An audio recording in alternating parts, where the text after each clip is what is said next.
Yo, what's up, everybody? Welcome back to Solomon's Porch with your host, Jason.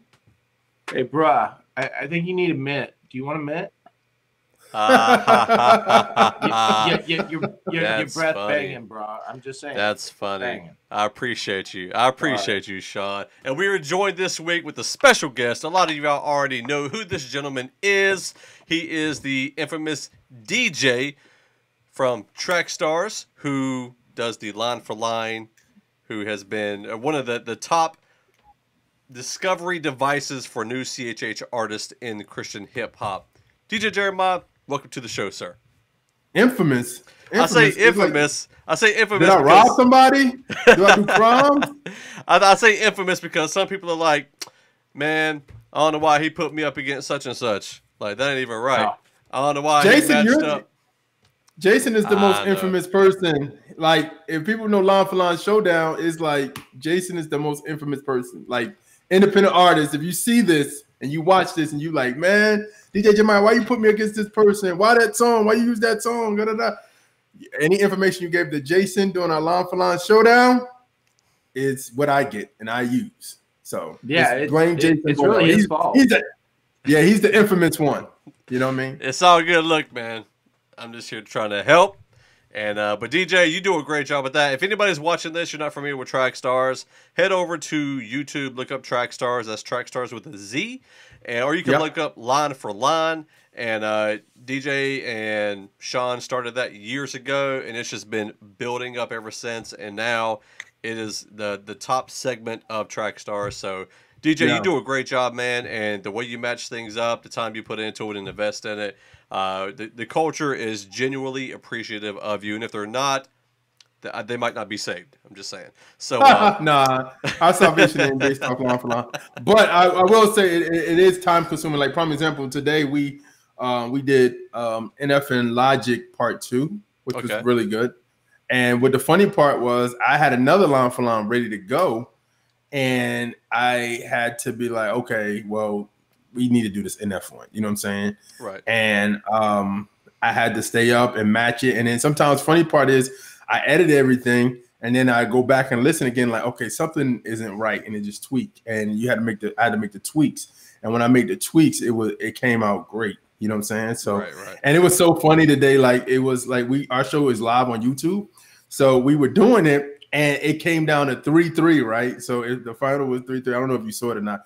It was 3-3, and then the line just shut down. Like the what's the name shut down, and people were like, "Yo, what's round 7? We need to know round 7. What is round 7? Please tell me round 7." And I was like, and then so we did round 7.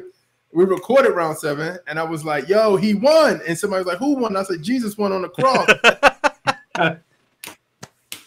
That's awesome. That's awesome. It was fun, but I mean, at the end of the day, man, it is a tool for people to use to witness to their friends about like non-saved music and stuff and Christian music and different things of that nature. And also just one of those things is we do want to get into other musics, man. Like, honestly, I do. We did a rock one years ago. I still want to do that. I still want to get into other avenues instead of just CHH. And I've been saying that for years. I need to really do that and stuff. But I don't know if our core would be like, yo, I'm really down with Demon Hunter like that, or Red, or whatever. You know what I'm saying? But I would love to do it though. Tell you what, man, you do it on Solomon's Porch Podcast. That'll be the Solomon's Porch Podcast, Track Stars, collab, and our audience will gladly listen to it because we have a lot of heavy metal fans in our audience. So. Yeah, man. Well, let's jump into the news real quick. Before we do that, we do want to thank our sponsor, TrueStrengthApparel.com. Make sure you check out Aaron Simpkins over there at TrueStrengthApparel.com. Check out his cool stuff. My hat right here. It's my favorite hat right now. So, yeah, man. So, let's jump into the news this week. And, Shawn, you want to start this off since it was the thing that you texted me in all caps? Dude, I was blown away. You know, we all knew it was coming, and I think it frankly was rather understated.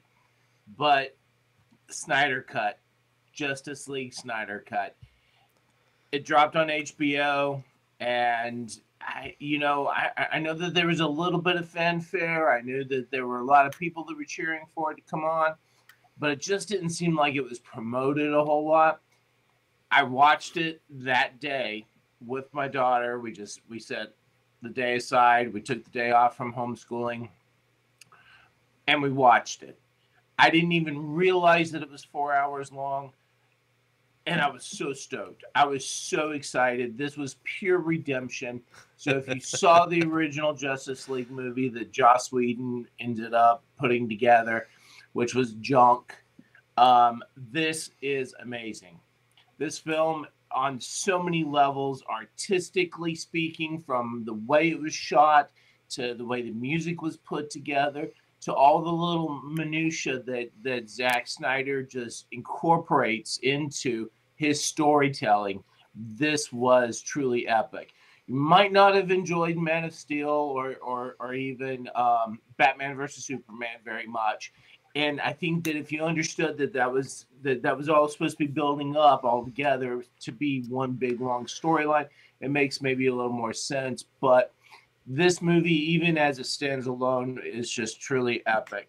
And we got it. And not only did we get it, we got it in color, but then he goes off and he drops it in black and white. What?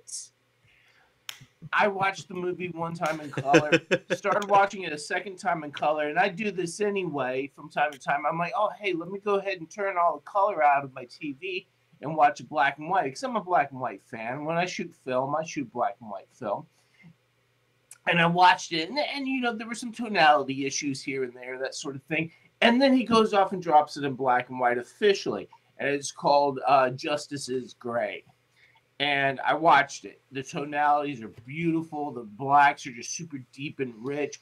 There's some minor issues with how red is translated because it wasn't filmed as a black and white film, but truly epic, awesome. The movie is getting all sorts of rave reviews. Some weirdos out there, however, seem to think it's boring and don't seem to have 4 hours to dedicate to watching the movie, but can justify spending 5 hours and 42 minutes watching two other Marvel movies. Yeah, that makes sense. Look, I gotta tell you this. Aaron Simpkins hit me up and he said, "Hey man," he said, "is the review y'all did spoiler?" Because we did a review with Derek Myers from OTS, and that's on our channel as well. If anybody hasn't seen that, go check it out. But he asked me, he said, "Is it spoilers?" I was like, "Yeah." He said, "Well, I really need to know, is it worth, is it worth getting HBO Max?" And I was like, "Absolutely, bro." I was like, "Here's the thing: if you get it today, you can watch Justice League Snyder Cut, Godzilla vs. Kong, and Mortal Kombat. All three of those you can watch in 1 month for a low price of like $14.99, $15.99. What? That's worth it." Yeah. HBO Max is kind of whack. Besides that, they got some stuff. They got some me and stuff. my wife was going back and over that. She was like, "Babe, we might have to let this go because it's nothing on it." Like the in between times before those movies dropped, like Godzilla and all of those stuff. It's like, yo, this is HBO. I have a large library. Why is it like really nothing on this platform? Like really, it's really nothing. And you gotta wait each month or more weeks to see good movies and anything like that. But I didn't get the chance to see Justice League over again. I am going to see that. I just gotta realize when I could block out 4 hours of my time to watch it again. And but it does. I know Zach probably killed it. He does his thing. And then when you said the black and white thing, it did bring me back to Sin City. If you remember that movie, yeah, right. Yeah. So the movie's great. I really enjoyed it, and this is what inspired us. Today we'll be doing our top 5 DC films. So you can guess it may be on somebody's list today. So yeah, man, and also the one thing that Shawn sent me a link to was the toys. They look phenomenal. I didn't get any images of the toys to put up here. My bad, y'all. But the toys look great. Wow, they really do, and they're on pre-order right now. Typically from Amazon, Target, and Walmart. However, certain figurines are already sold out. Some are sold out on certain sites only. But I would say if you're a fan and you want one, you need to go ahead and order it now. Will they still reissue again after during the initial release? Yeah, probably so. Will they be exactly the same? Who knows? But I mean, it's hot, man. It's hot. So look, moving on to some Marvel news. I was going to say real quick, if you were sorry. on the DC Universe app, then there's a lot of Snyder stuff in there that's exclusive to members of that. I hadn't had a chance to looking through it right now. There's a lot of phenomenal stuff, a lot of black and white. I see, oh man, they're sold out. There's a black Superman hat that is dope that I wish I could get. But they got a lot of stuff in there. So, yeah, and a lot of that stuff is also sold out already too. Yeah, so. unfortunately, yeah. So anyway, moving along. Yeah, Falcon and Winter Soldier. So, by the time that you're watching this, we have 2 episodes that have dropped. The first one, it started off really good. We had good action, and then it kind of got, whatever. We're into the second episode, and I think the second episode was pretty banging. Now, we only get 6 episodes altogether, so they've got to really ramp it up, I think. Yeah, I was kind of, the first episode, you don't even see, this is spoilers, y'all, you don't even see Sam and Bucky connect at all. And then when we do see them connect in episode 2, it's like, out of nowhere, boom. Which is okay, but it was just, it felt, it wasn't a well-done transition for me. It's just like, Bucky shows up, hey, yeah, I'm going to fly across to Germany with you, or fly wherever with you. Spur of the moment, nothing to do. And so, I mean, that scene was cool. Like, I knew we were getting ready to see that big truck scene they've been showing in all the trailers, and, you got your butt kicked by the little girl and all that stuff. I will say this, though. I feel like I do enjoy the humor, the buddy cop humor, but I feel like sometimes they push it a little bit too far. It's like they're trying to force as many jokes as they can, and I enjoy some of the good humor. But, like, even the part when they're sitting in front of each other, and it's like the face-off, she was like, get closer. Yeah, the get staring closer. contest. Yeah, it's like, get closer. And I'm like, why do they have to keep getting closer? Like, that was just awkward for me. So, well, it was awkward for them. I mean, I know. Their legs were like, knees were touching things. But too close. I mean, the costumes look great, though. Seeing... Yeah. And Shawn, you were kind of a huge fan of Winter Soldier and Bucky and Cap and all that. How did you feel about Bucky's his personality coming out in this? Do you feel like it seems to be appropriate, or does it seem too Disney? I think it's too early, to be honest. You do? Okay. Yeah. I'm going to reserve being too opinionated about it because I have been right off the bat on a lot of other stuff, and things really started to work out and be fleshed out a little bit more. So I'm going to be a little more reserved. I'm going to step back, and I'm going to let it play out some more and see how it goes. I tell you what probably excited me the absolute most about this episode. I don't know that they're going to really pull more out of it than what they have. Was the introduction? The introduction of Isaiah Bradley, unfortunately commonly known as Black Captain America. Why is he got to be known as Black? Which was actually a comment. Like Falcon. Yeah, it was a comment in the second episode.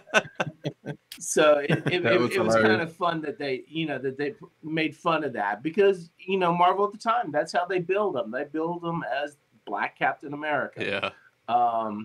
But it's a super interesting storyline. So I hope that they dive more into that they flesh it out a little bit more.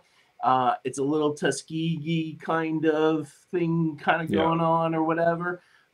So, from a historical kind of thing, which was, always my fascination with Cap, is that it was World War II oriented. And that's when Isaiah Bradley was first turned into Captain America, was during World War II. So I don't know. I hope they do a little bit more. Obviously, they can't do too much with him because he's old. But still, it'd be neat. I feel like it's go ahead. Well, I think that was pretty cool. I mean, I caught it later on, like a few minutes, like, oh wow, he was a Captain America. So I think that was pretty cool. I will say that the scene with the truck, my wife, we was watching it and she was like, "Ain't this the Matrix all over again?" I was like, "Pretty much, it really is." And but I think that scene was pretty cool. The whole kid thing was kind of interesting to me. So a kid just decides to be Captain America because he has the suit on and stuff like that, which is very interesting. Yeah, like it was like, I'm Captain America, and I have it. So I think in the interview, she's like, "So why would make you a good Captain America?"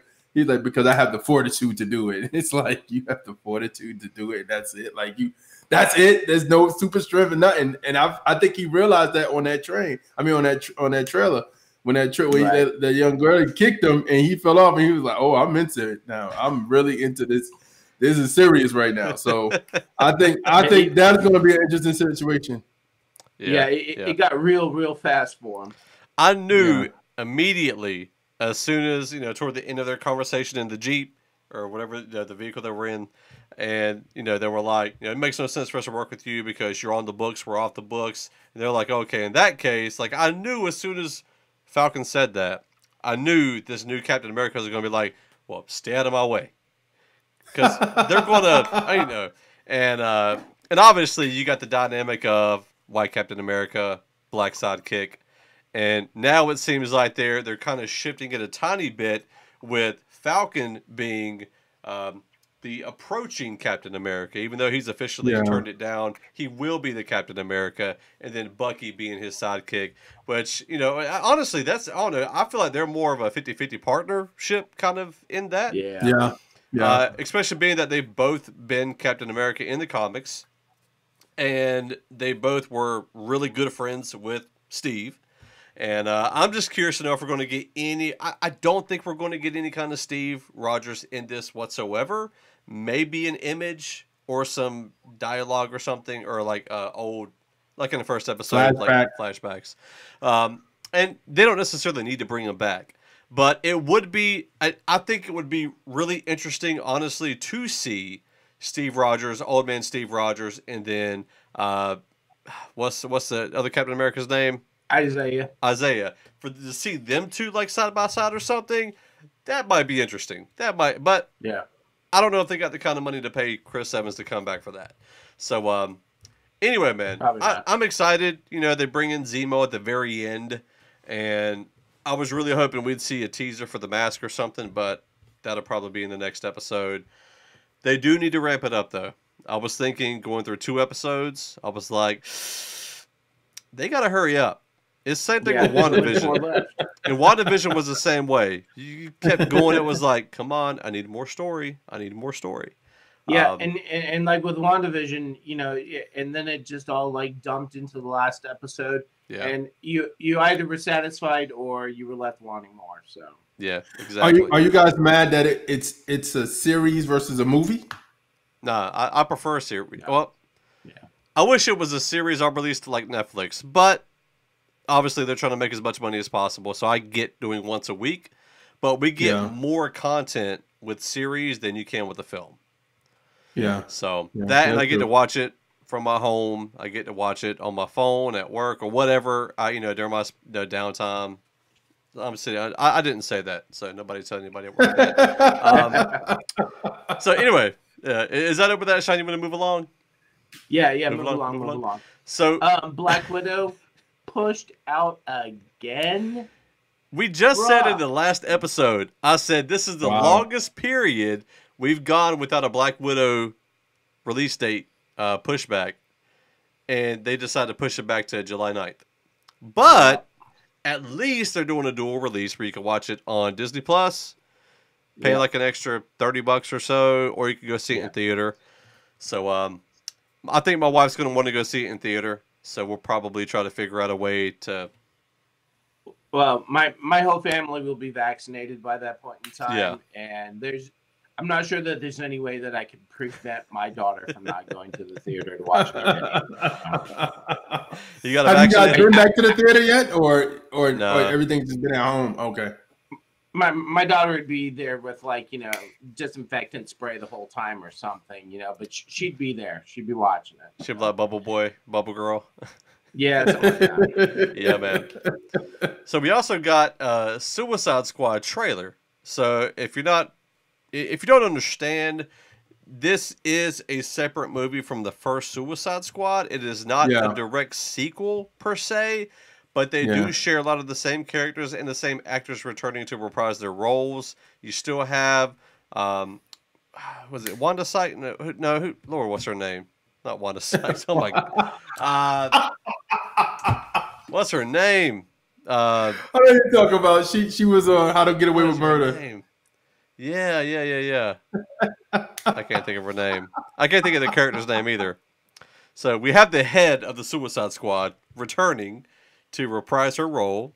Viola Davis. Viola Davis. Almost said Viola Best. Oh goodness, I should have wrote that down. Anyway, so you got Margie returning as Harley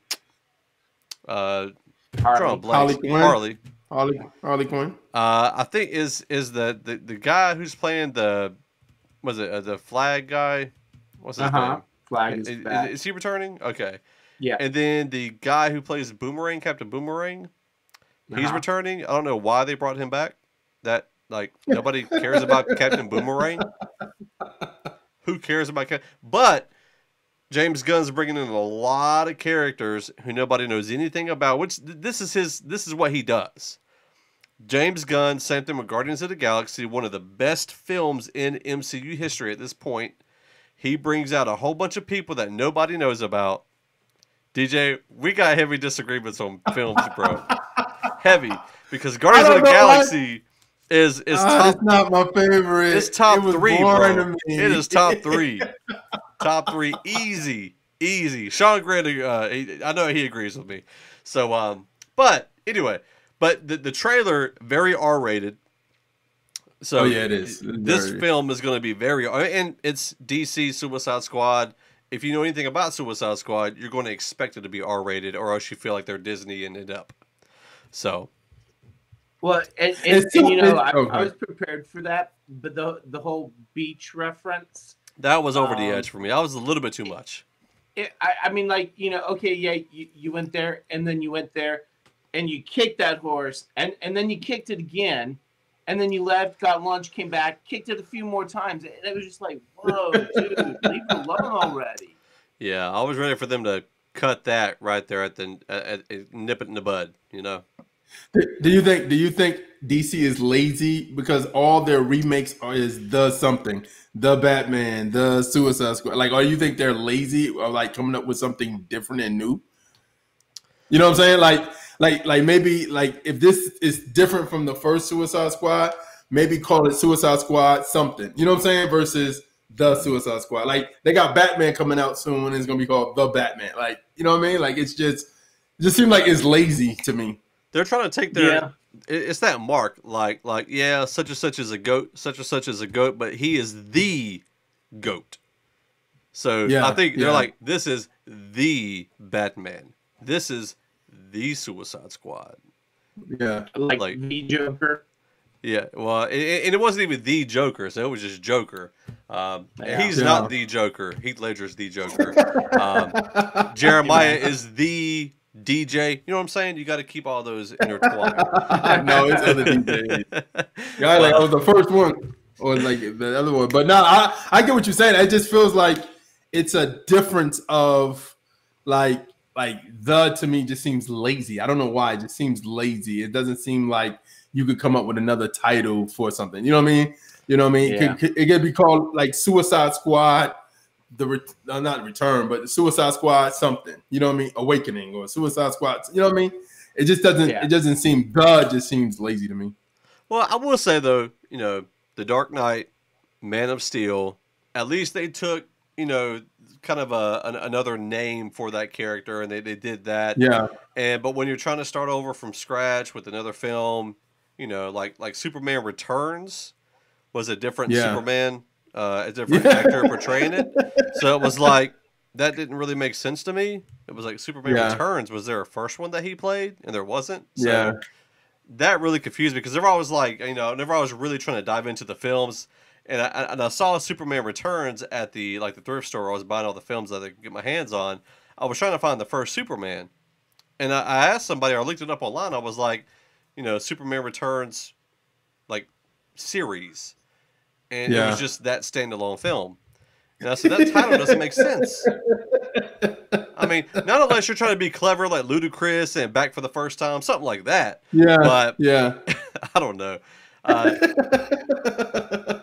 Because that was, I mean, yeah. Yeah, Go ahead, man. I agree, DJ Jeremaya. I think it is a little lazy. You know, you could have done Waller's Worst or something like that. You know, Amanda Waller, that's the character. Yeah, Amanda Waller. Yeah. So, you know. Anyway, man. So one thing I wanted to mention to get away from comic book related stuff. So interesting enough, if anybody follows politics, and I do really hate and despise politics, and I think Sean's somewhere along the same border as I am on that. So Franklin Graham, huge Trump supporter,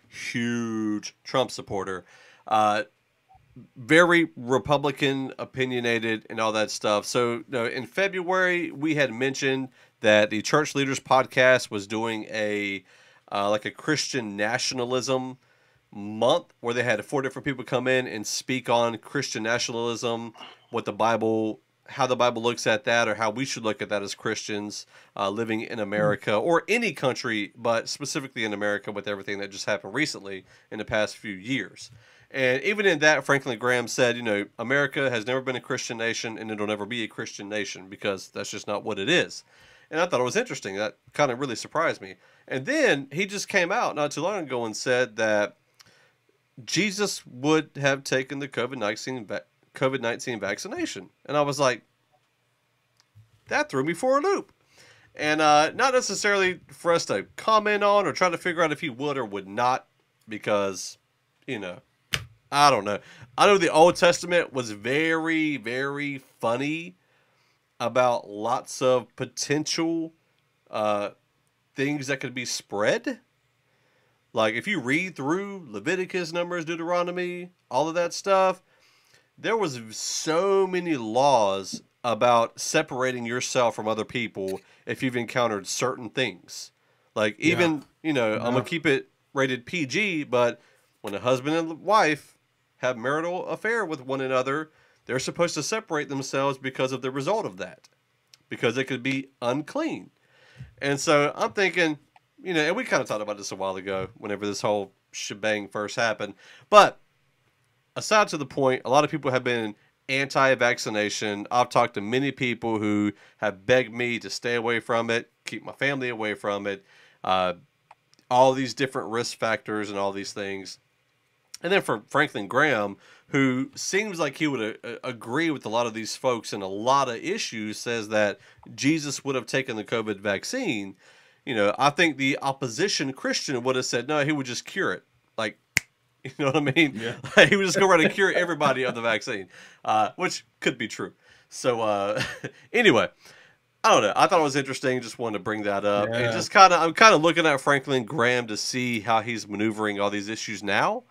And just to see kind of what happens here on out. So, do you think stuff is getting tight for him? So that's why he's trying to get back in good graces with some more Christians that kind of was like, you took the Trump thing too far, you took this too far, you took that too far. Your father wouldn't approve of the things you were saying online. Do you think that's like one of the things that he realized and was like, oh, I may have gone too far? And Trump no longer is in office, so I have to now really I have to be a legit Christian. I think not legit Christian, but just being like a true Christian and at heart again. You know what I mean? I really think his father would have said, Franklin, please shut up, get offline, please. You're making us all, and it's not even that. Delete the app. I'm not even saying that. I'm not saying that every single thing that Franklin says is wrong, because there's obviously some very biblical principles that he stands on for a lot of his belief system, and I'm not saying he's completely wrong, but I think whenever we take a firm stance in political issues that are not specific in the scriptures, and we say this is what Jesus would do, I think that's dangerous. I think that's almost close to saying, thus saith the Lord, which is like Yeah. I'm speaking with the authority of God. And I just don't think it's wise for Christians to do that. I think it's But what made?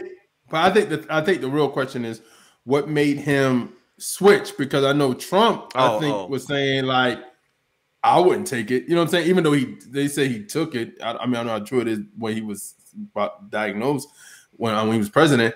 But I just wonder about that is because I know at one time, and I don't watch CNN, but I happened to be in lunch and they play CNN. So when they were saying on CNN that he was not like pro vaccination.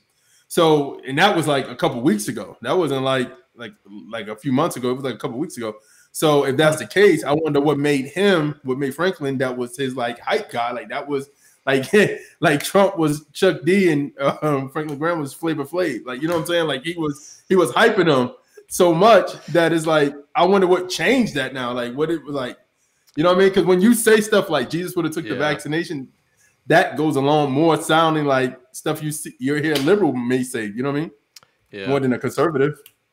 I think one of the big issues in politics and these pastors who were supporting Trump is I think in their mindset it was, okay, I support Trump because he's going to give the church more religious or more freedom to operate as a church than the whoever the Democratic nominee would be.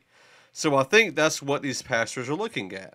The problem is you take that one principle and you say, now I have to form an allegiance with him. I have to ride or die for him no matter what. And so everything he says now, because you don't want to say he was right about this but wrong about this.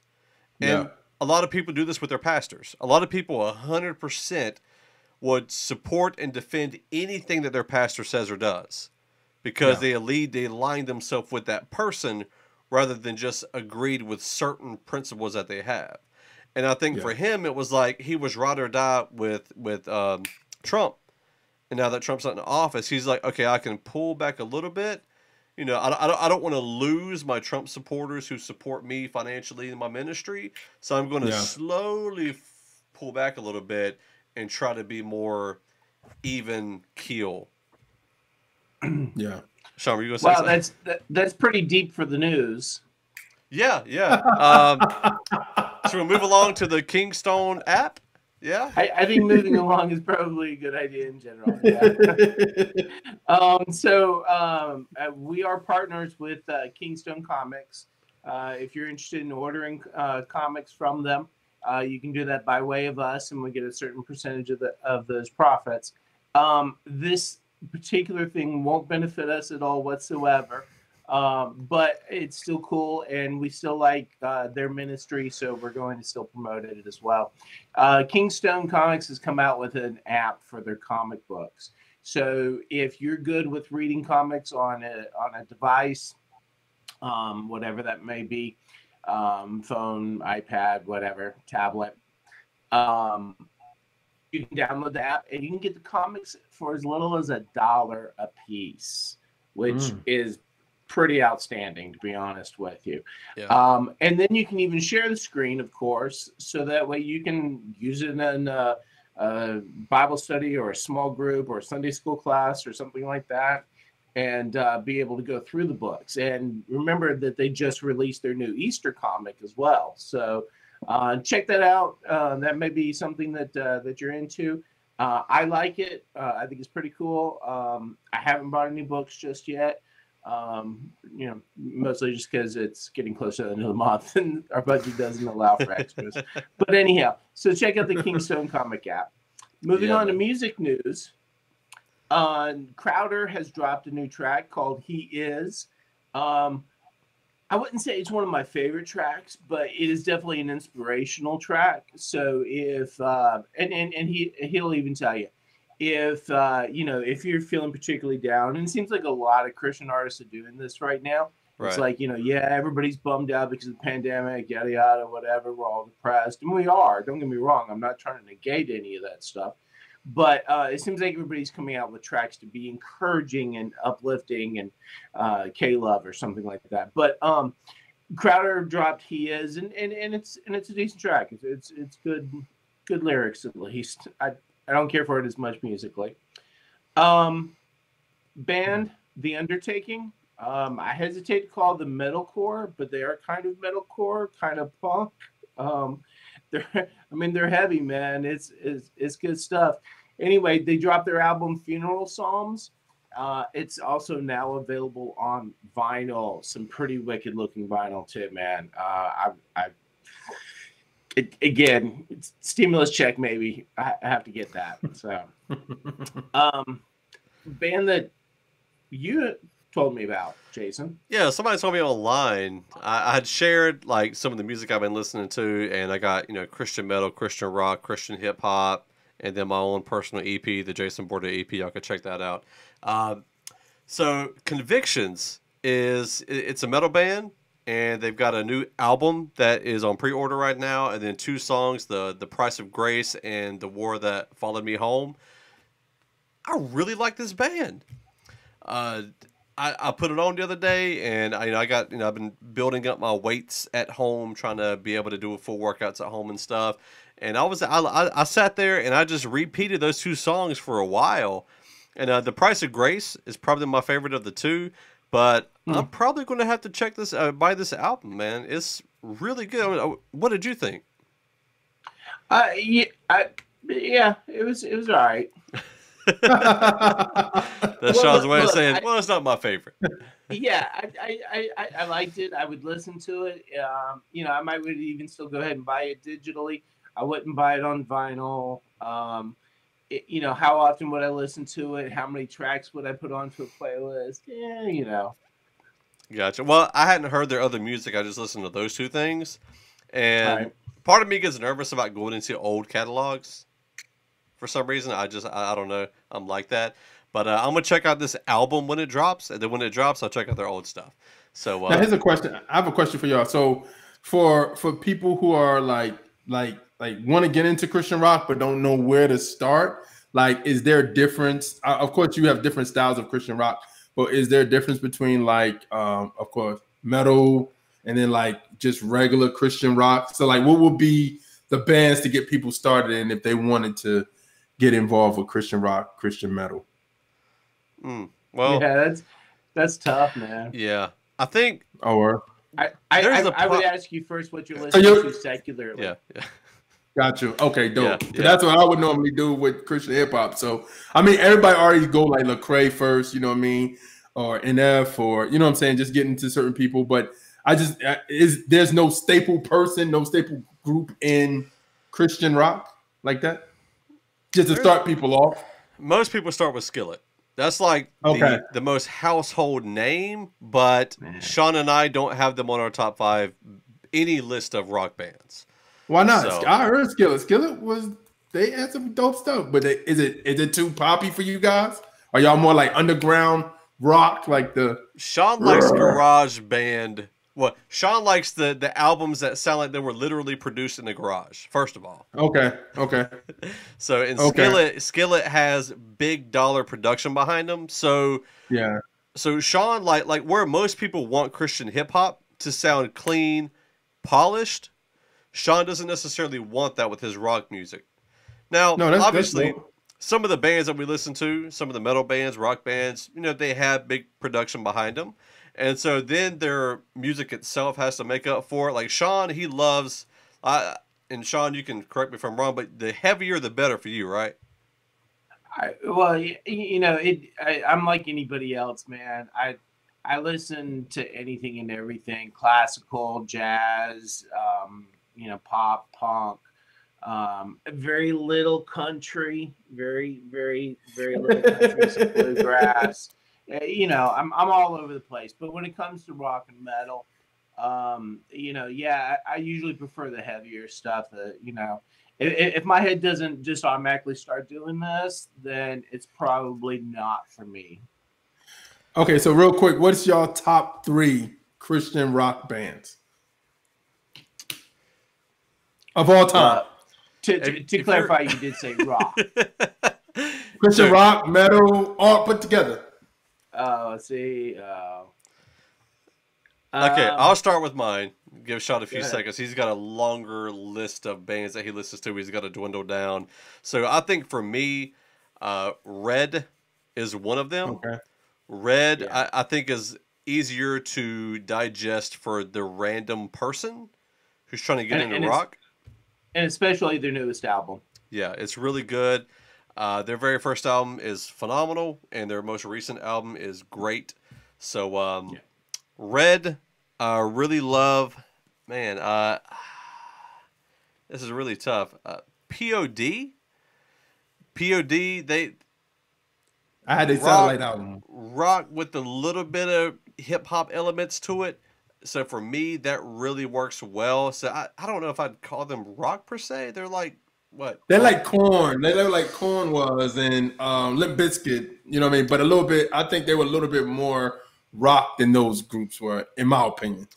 You know what I mean? I agree. Yeah, and then I agree. They even had, you know, at times almost a reggae-ish kind of feel. Yeah. A little sky to them. Yeah, it's really hard to pin POD down to one genre. Actually, I'm not going to put POD in there, so I'm going to say Love and Death. Brian Welsh, Love and Death, I'd say, because he had an initial CD. He actually is from Korn, the guitarist who left the band Korn, started his own band, and then went back to Korn, and now has 2 bands that he's with. So Love and Death, and the last one may be Disciple. It may be Disciple. So Sean, if Disciple's on your list, I'm going to retire from this show. You know, if you're only going to limit me to 3, Disciple's definitely going to have to be on that list. Fit for a King, and I'm probably going to have to go. Demon Hunter. Okay. See, I was going to say Demon Hunter, but their most recent projects didn't wow me as much. I'd say the first 4 albums of Demon Hunter for me, 4 or 5 albums, definitely. Yeah, I think if you look at their entire catalog as a whole, there's enough to be able to pull from that you're going to find something that you like there. Yeah, man. So speaking of country, don't forget God Twang by Rare Breed is out now. I don't know, man. Dope album. It's phenomenal. Album. It's definitely different from the I guess the traditional sound of hip hop or Christian hip hop at that. He's definitely or other stuff that Rare's done. Yeah, is different from other Rare Breed, but everybody that has listened to him before and that has listened to this have all loved it. And it's he's just a dope rapper. And I don't know, man. There's something special about him. I really wish he got a lot more recognition. But I think it's that his heart comes through in his music, and there's no way to miss it, and it connects with people. Yeah, he's really good. He's really good, and that album is a good album. Like, it's really dope. I checked it out. I mean, I didn't like listen through it all the way through like I could have.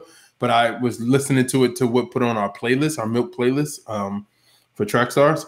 And I was like, yo, this is Rare Breed is stepping it up, man. Like, I mean, I've heard his other stuff, and this one was his best project I've heard from him personally to me. You know what I mean? So, yeah. It's definitely something special, man. And you can still get his music on CDs if you still play CDs, like me. Yeah. I actually ordered one myself, so I got it. My daughter loves Rare Breed, and she's like, Daddy, we got a famous rapper's signature, and I want her autograph, and I was like, "Yeah, baby, he's gonna be my new album too." And she was like, "Ooh." and he's had dinner with us. Yeah. So she's excited. Also, man, just take a few minutes here. I did a review with Aaron Simpkins for Solomon's Porch for NF's new mixtape, Clouds. DJ Jeremaya, I know y'all talked about it today on Track Stars. Just real quick, give us just a couple of thoughts on this album. I think this is one of his best works. I think this was one of the times when like the rollout for this was great. Like his rollout with the videos and just the first video was amazing to me. Like how he was going from scene to scene. The video with Lost with Hobson was pretty dope. And then the new one, the story one, where he's telling the story, the video for that is dope. The visuals dope. It's really a great rollout. You know what I'm saying? So I will say that to me, I like this album from NF. This was the NF album that to me that sounded even like NF. I always said this on the show. NF has his own sound, but like he tried some stuff on this album using his own sound, if you get what I mean. Like he tried like I remember offhand like some tracks that I listened to and I was like, yo, I like it. It's his sound, but in like somebody else, like different beats. You know what I'm saying? So I liked it. It's a good project. And I think it's still #1 on iTunes right now for hip hop. So yeah, it will be for a while. It will be for a while. Yeah. I absolutely loved it. Again, I think it's his best project to date. With 10 songs, I don't count the edit of Clouds. The 10 songs was a good amount of tracks. I didn't feel like he had to squeeze some in to create a longer album. And the features I felt like were very interesting. The fact that Tech Nine tried to do a song with The Truth a long time ago and that didn't happen. So that's a whole nother story. Hobson has been, I say, flirting with faith for a long time. He came into the Christian faith and then he left, I think, out of lack of discipleship. And so seeing him on this album has been really great. And then hearing him, saying that he's reading the book of James. Again, Hop, if you hear this, I'm teaching through James right now on YouTube. Go check it out. But, I think a lot of these artists, I think working with Christian artists is a good thing, but I really pray that there's some form of discipleship that follows that. Or precedes it, whatever, because, working with a Christian artist isn't going to get somebody saved or have them walk in the Christian life. It's going to be being discipled by Holy Spirit led people, not dope rappers. Yes. Facts, Jason, facts. So yes, this is a good thing, but popularity doesn't save anybody. And so great album though. I really enjoyed it. My favorite song on it is Layers. So if you're listening to the podcast, you're going to hear that song here in just a few minutes. And yeah, man. So that's it for the news. We're going to be back in a little bit to talk about our top 5 DC films. And it's going to be very controversial. So y'all stay tuned.